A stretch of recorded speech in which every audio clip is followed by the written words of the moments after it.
ತಮಿಳುನಾಡು ರಾಜಕಾರಣದಲ್ಲಿ ದಶಕಗಳ ಕಾಲ ನಡೆದಿದ್ದ ದ್ರಾವಿಡ ಪಕ್ಷಗಳ ಸುದೀರ್ಘ ಆಳ್ವಿಕೆಗೆ ಬ್ರೇಕ್ ಬಿದ್ದಿದೆ. ತಮಿಳಗ ವೆಟ್ರಿ ಕಾಳಗಂ ಪಕ್ಷದ ನಾಯಕ ದಳಪತಿ ವಿಜಯ್ ತಮಿಳುನಾಡು ಸಿಎಂ ಆಗಿ ಇಂದು ಪದಗ್ರಹಣ ಮಾಡಿದ್ದಾರೆ. ಚೆನ್ನೈನ ಜವಾಹರ್ಲಾಲ್ ನೆಹರು ಒಳಾಂಗಣ ಕ್ರೀಡಾಂಗಣದಲ್ಲಿ ನಡೆದ ಅದ್ದೂರಿ ಸಮಾರಂಭದಲ್ಲಿ ರಾಜ್ಯಪಾಲ ರಾಜೇಂದ್ರ ವಿಶ್ವನಾಥ್ ಅರ್ಲೇಕರ್ ವಿಜಯ್ಗೆ ಪ್ರಮಾಣ ವಚನ ಬೋಧಿಸಿದ್ರು. ಸಿ ಜೋಸೆಫ್ ವಿಜಯ್ ಎನ್ನುವ ನಾನು ಎಂದು ದಳಪತಿ ವಿಜಯ್ ಪ್ರಮಾಣ ವಚನ ಸ್ವೀಕರಿಸುತ್ತಿದ್ದಂತೆ ಕ್ರೀಡಾಂಗಣದಲ್ಲಿ ಅಭಿಮಾನಿಗಳ ಹರ್ಷೋದ್ಗಾರ ಮೊಳಗಿತ್ತು.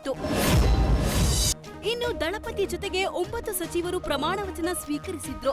ಚೆನ್ನೈನ ನೆಹರು ಕ್ರೀಡಾಂಗಣದಲ್ಲಿ ಪದಗ್ರಹಣ ಕಾರ್ಯಕ್ರಮದಲ್ಲಿ KA Sengottaiyan, N Anand, Aadhav Arjun, CTR Nirmal Kumar ಹಾಗೂ ರಾಜ್ ಮೋಹನ್, ಟಿಕೆ ಪ್ರಭು, ಅರುಣ್ ರಾಜ್ ಹಾಗೂ ವೆಂಕಟರಮಣನ್, ಸೆಲ್ವಿ ಎಸ್ ಕೀರ್ತನ ನೂತನ ಸಚಿವರಾಗಿ ಪ್ರಮಾಣ ವಚನ ಸ್ವೀಕರಿಸಿದ್ರು. ತಮಿಳುನಾಡಿನ ಸಿಎಂ ಆಗಿ ವಿಜಯ್ ಪಟ್ಟ ಏರುತ್ತಿದ್ದಂತೆ 3 ಯೋಜನೆಗಳು ಜಾರಿಗೆ ತಂದಿದ್ದಾರೆ. ವಿಜಯ್ ಸರ್ಕಾರದಿಂದ 3 ಉಚಿತ ಯೋಜನೆಗೆ ತಮಿಳುನಾಡು ಸಿಎಂ ವಿಜಯ್ ಸಹಿ ಹಾಕಿದ್ದಾರೆ. ಪ್ರತಿ ಮನೆಗೂ 200 ಯೂನಿಟ್ ವಿದ್ಯುತ್ ಉಚಿತ ನೀಡಲಾಗುತ್ತೆ. ರಾಜ್ಯದಲ್ಲಿ ಡ್ರಗ್ಸ್ ನಿಯಂತ್ರಣಕ್ಕೆ ಪ್ರತಿ ಜಿಲ್ಲೆಯಲ್ಲಿ ವಿಶೇಷ ಪಡೆ ನಿಯೋಜಿಸಲಾಗುತ್ತೆ. ಜೊತೆಗೆ ತಮಿಳುನಾಡಿನಲ್ಲಿ ಹೆಣ್ಣು ಮಕ್ಕಳಿಗೆ ಉಚಿತ ಬಸ್ ಪ್ರಯಾಣ ಜಾರಿಗೆ ತಂದಿದ್ದಾರೆ. ಖಜಾನೆ ಖಾಲಿಯಾಗಿದೆ ಅಂತ ಹೇಳಿದ್ದಕ್ಕೆ ವಿಜಯ್ಗೆ ಸ್ಟಾಲಿನ್ ಕೌಂಟರ್ ಕೊಟ್ಟಿದ್ದಾರೆ. ಸರ್ಕಾರದ ಬಳಿ ಹಣವೇ ಇಲ್ಲ ಅಂತ ತಕ್ಷಣ ಹೇಳಲು ಆರಂಭಿಸಬೇಡಿ. ಸರ್ಕಾರದಲ್ಲಿ ಹಣ ಇದೆ, ಜನರಿಗೆ ಅದನ್ನು ನೀಡುವ ಮನಸ್ಸು ಬೇಕು ಅಂತ ಎಂಕೆ ಸ್ಟಾಲಿನ್ ಕೌಂಟರ್ ಕೊಟ್ಟಿದ್ದಾರೆ. ಹಿಂದಿನ ಸರ್ಕಾರ 10 ಲಕ್ಷ ಕೋಟಿ ಸಾಲ ಮಾಡಿದೆ ಅಂತ ಹೇಳಿದ್ರು. ಬಜೆಟ್ನಲ್ಲೇ ಹಣಕಾಸು ಸ್ಥಿತಿ ನಾವು ಸ್ಪಷ್ಟವಾಗಿ ವಿವರಿಸಿದ್ದೇವೆ. ಜನರನ್ನು ಮತ್ತೆ ಮೋಸಗೊಳಿಸಬೇಡಿ ಅಂತ ಸ್ಟಾಲಿನ್ ತಿರುಗೇಟು ನೀಡಿದ್ದಾರೆ. ತಮಿಳುನಾಡಿನ ಮುಖ್ಯಮಂತ್ರಿಯಾಗಿ ಪ್ರಮಾಣ ವಚನ ಸ್ವೀಕರಿಸಿದ ದಳಪತಿಗೆ ಸಿಎಂ ಸಿದ್ದರಾಮಯ್ಯ ಅಭಿನಂದನೆ ಸಲ್ಲಿಸಿದ್ದಾರೆ. ಸಿನಿಮಾ ಪ್ರಪಂಚದಿಂದ ಜನಸೇವೆಯತ್ತ ಗಮನಾರ್ಹ ಪ್ರಜಾಪ್ರಭುತ್ವ ಪ್ರಯಾಣವನ್ನು ಬರೆದಿದ್ದಾರೆ.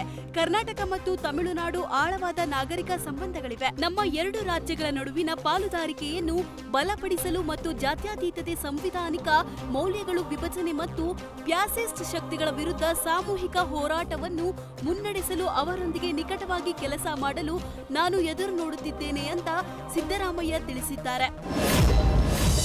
ಇನ್ನು ಇದೇ ವೇಳೆ ಪ್ರಧಾನಿ ನರೇಂದ್ರ ಮೋದಿ ರಾಜ್ಯ ಕಾಂಗ್ರೆಸ್ ಸರ್ಕಾರದ ವಿರುದ್ಧ ವಾಗ್ದಾಳಿ ನಡೆಸಿದ್ದಾರೆ. ಇಲ್ಲಿನ ಸಿಎಂ ಎಷ್ಟು ದಿನ ಉಳಿಯುತ್ತಾರೋ ಗೊತ್ತಿಲ್ಲ, ಮತ್ತೊಬ್ಬರಿಗೆ ಅವಕಾಶ ಸಿಗುತ್ತಾ ಅನ್ನೋದು ಗೊತ್ತಿಲ್ಲ ಅಂತ ಕರ್ನಾಟಕ ಕಾಂಗ್ರೆಸ್ನ ಬೆಳವಣಿಗೆ ಬಗ್ಗೆ ಮೋದಿ ಟೀಕಿಸಿದ್ದಾರೆ. ರಾಜಸ್ಥಾನದಲ್ಲಿ ಇದೇ ಆಗಿತ್ತು, ಈಗ ಈ ಸರ್ಕಾರದಲ್ಲೂ ಇದೇ ಆಗಿದೆ, ಈಗ ಕೇರಳದಲ್ಲೂ ಅದೇ ನಡೆದಿದೆ ಅಂತ ಮೋದಿ ವಾಗ್ದಾಳಿ ನಡೆಸಿದ್ದಾರೆ. ಕಾಂಗ್ರೆಸ್ನ ಗ್ಯಾರಂಟಿ ಸುಳ್ಳು, ನಾವು 3 ವರ್ಷಗಳಿಂದ ಕರ್ನಾಟಕದಲ್ಲಿ ನೋಡಿದ್ದೇವೆ.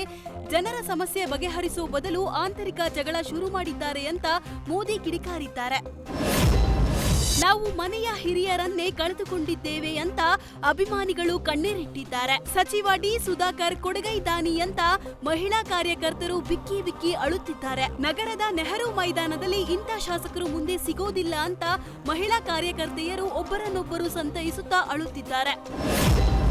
ಸಚಿವ ಡಿ ಸುಧಾಕರ್ ನಿಧನ ಹಿನ್ನೆಲೆ ನಾಳೆ ಚಿತ್ರದುರ್ಗ ಜಿಲ್ಲೆಯ ಸರ್ಕಾರಿ ಶಾಲೆ ಹಾಗೂ ಕಾಲೇಜುಗಳಿಗೆ ರಜೆ ಘೋಷಿಸಲಾಗಿದೆ. ರಾಜ್ಯ ಸರ್ಕಾರದಿಂದ ಶಾಲಾ ಕಾಲೇಜು ಹಾಗೂ ಸರ್ಕಾರಿ ಕಚೇರಿಗಳಿಗೆ ಸಾರ್ವಜನಿಕ ರಜೆ ಘೋಷಣೆ ಮಾಡಲಾಗಿದೆ. 3 ದಿನಗಳ ಕಾಲ ಶೋಕಾಚರಣೆಗೂ ಘೋಷಿಸಲಾಗಿದೆ. ಕಳೆದ ವರ್ಷ ವೀರಭದ್ರಸ್ವಾಮಿ ಜಾತ್ರೆಯಲ್ಲಿ ಶಾಸಕರ ಜೊತೆ ಡಿ ಸುಧಾಕರ್ ತಮಾಷೆ ಮಾಡಿದ್ದ ವಿಡಿಯೋವೊಂದು ವೈರಲ್ ಆಗಿದೆ. ಶಾಸಕ ವೀರೇಂದ್ರ ಪಪ್ಪಿ ಶಾಸಕ ಟಿ ರಘುಮೂರ್ತಿ ಜೊತೆ ತಮಾಷೆ ಮಾಡಿದ್ದ ವಿಡಿಯೋ ಕೂಡ ವೈರಲ್ ಆಗಿತ್ತು. ಸದಾ ಸ್ನೇಹಿತರ ಜೊತೆ ಖುಷಿ ಖುಷಿಯಾಗಿ ಇರುತ್ತಿದ್ದ ಡಿ ಸುಧಾಕರ್ ಸದ್ಯ ಆರೋಗ್ಯ ಸಮಸ್ಯೆಯಿಂದ ನಿಧನರಾಗಿದ್ದಾರೆ.